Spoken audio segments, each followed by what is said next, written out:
मैं अंकुल सिद्धार्थ। हमसे हमारी नागरिकता पूछने का अधिकार तुम्हें किसने दिया? तुम कौन? हिंदू मुसलमान के नाम पर इस देश को तोड़ने का काम कर रहे हो तुम। क्या ये सरकार सच में गरीब, दलितों, पिछड़े जातियों, जनजातियों का विकास की ओर कदम बढ़ा रही? क्या है हमारे भारत का इतिहास? क्या सच में हिंदू धर्म ने भारत में ही जन्म लिया, या हिंदू धर्म कहाँ से आया, क्यों आया, कैसे आया? जनता की डिमांड क्या है? क्या चाहती है जनता? क्या सरकार से सच में जनता हिंदू राष्ट्र की डिमांड कर रही है? सच में देश को एक धार्मिक राज्य बनाया जाए? क्या ये गवर्नमेंट अपने सत्ता और कुर्सी के चक्कर में पूरे देश को एक हिंदू और मुसलमान के नाम पर बांट रही है? क्या इसी देश को बनाने के लिए हमारे महान पुरुषों ने बलिदान दिया, जैसे भगत सिंह, चंद्रशेखर आजाद, राजगुरु की संसद में बैठकर नेता हिंदू मुसलमान करेंगे, देश को बांटने की बात करेंगे, तुमने क्या किया, हम क्या करेंगे? क्या सच में ऐसे ही राजनीतिक पार्टियां चलती हैं, या सरकारें ऐसे ही देश को तरक्की की ओर ले जाएं? सच में डेमोक्रेसी में जनता के बोलने का अधिकार को छीन लिया है? क्या विपक्ष को, अगर विपक्ष सरकार के प्रति कुछ विरोधी बातें बोलती है तो उसे विपक्ष को जेल में डाल दिया जाता है? क्या ऐसा ही होता रहेगा?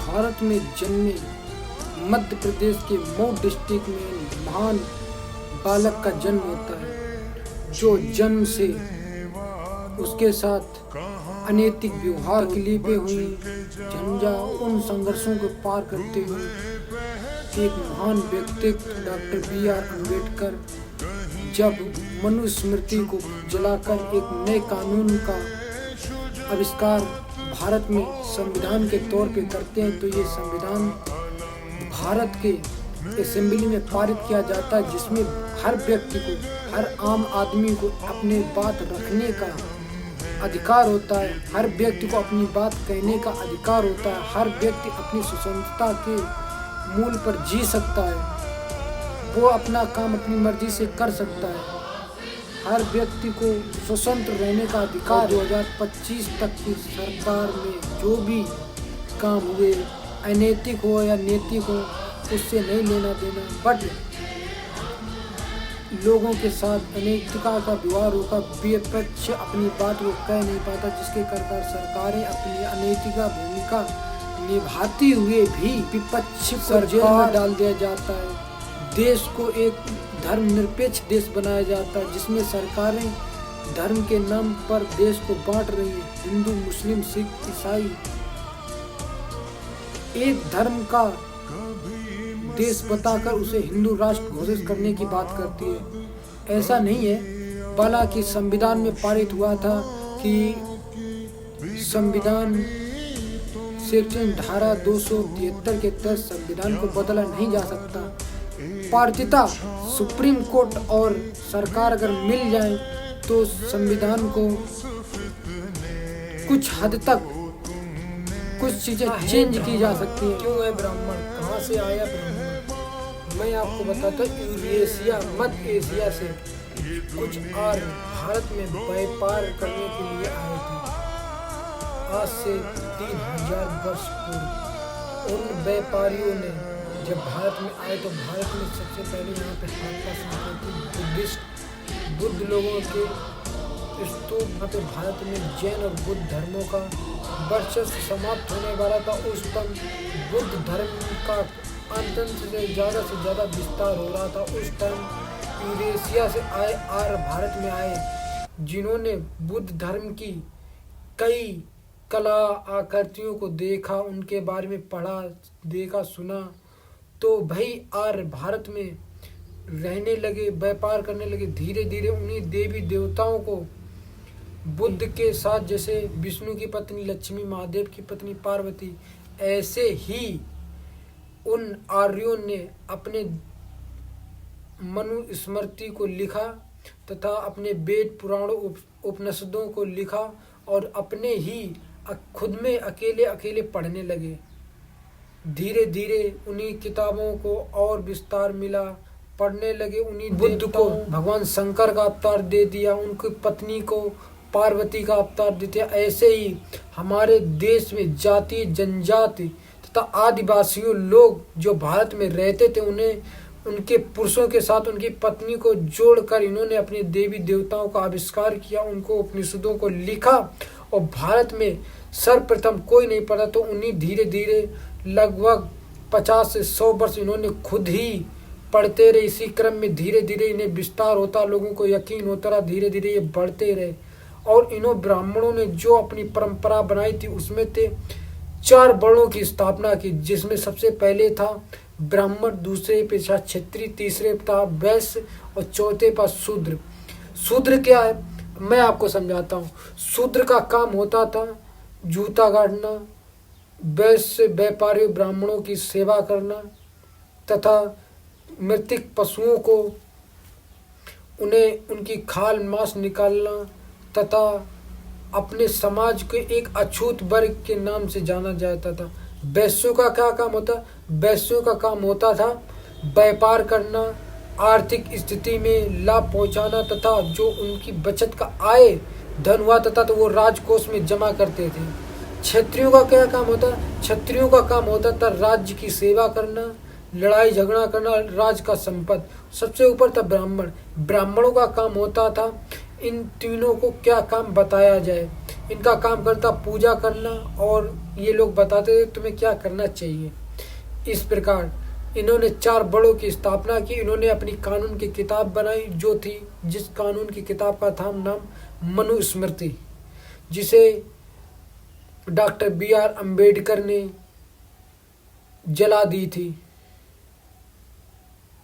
इसके बाद में इन्होंने धीरे धीरे लगभग 100, 200, 300 वर्ष के बाद लोगों को यकीन बढ़ता गया। फिर वे धीरे धीरे आदिवासी भारत के लोग उसे भगवानों को पूजने लगे, देवी देवताओं को पूजने लगे, उनके प्रति उनकी आस्था बढ़ने लगी। जब उनकी आस्था बढ़ गई तो उन्हीं देवताओं को, देवी देवताओं को मानने लगे और उन्हीं इतना विश्वास और इतना अंधविश्वास तरीके से भर दिया गया कि उन्हें अधिकतम काम करने की इच्छा उनके अंदर से टूट गई। जब उनकी काम करने की इच्छा उनके अंदर की खत्म हो गई तो उन्हें मानसिक रूप से गुलामी की प्रतीक हो गए, क्योंकि जब किसी को शिक्षा, पढ़ने लिखने का अधिकार, सोचने का अधिकार नहीं होता तो आदमी मानसिक रूप से गुलाम हो जाता है। तो इसी तरीके से जो ब्राह्मण थे उनको सिर्फ शिक्षा लेने का अधिकार था और शिक्षा देने का भी अधिकार उन्हीं को था। मैं बताऊंगा कि सरकार, सत्ता, प्रशासन, अनुशासन, सुप्रीम कोर्ट, सरकार क्या अपने ही बलबूते पे काम कर रही है? नहीं। क्या सच में संविधान इसी धार्मिक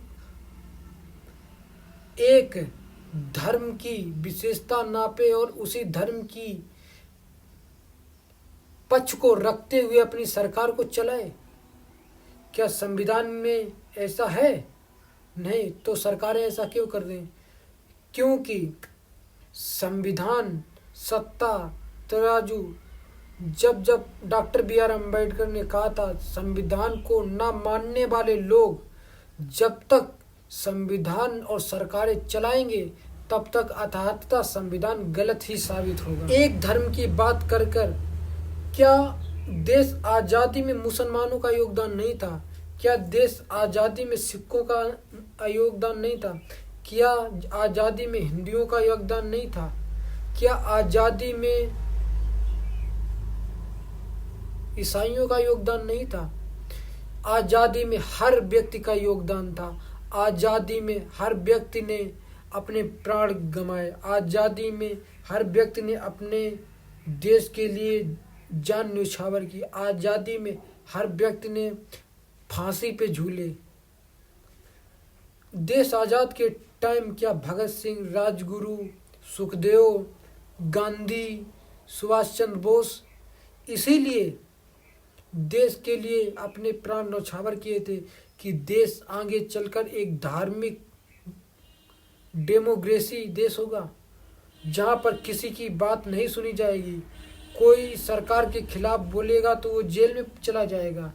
क्या कोई सरकार के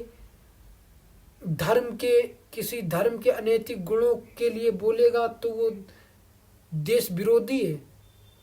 अगर वो अपनी स्वतंत्रता के लिए बोलेगा तो उसे जेल में डाल दिया जाएगा। क्या व्यक्ति अपनी बात को सुप्रीम कोर्ट के सामने, सरकार के सामने बोलने के अधिकार को छीन लिया जाएगा? क्या गरीबों को ऐसे ही सड़कों पे मरते देखा जाएगा? किसान क्या हर वर्षीय आंदोलन चलाते हैं जिसमें अपने अनाज की बढ़ोतरी के लिए सरकार से मांग करते हैं? क्या उनके ऊपर गोलियां चलवाई जाती हैं? क्या इसीलिए देश आजाद हुआ था? क्या इसीलिए हमारे देश के शहीदों ने प्राण त्यागे थे? क्या सरकार के सिस्टम में इतना बड़ा घोटाला क्यों?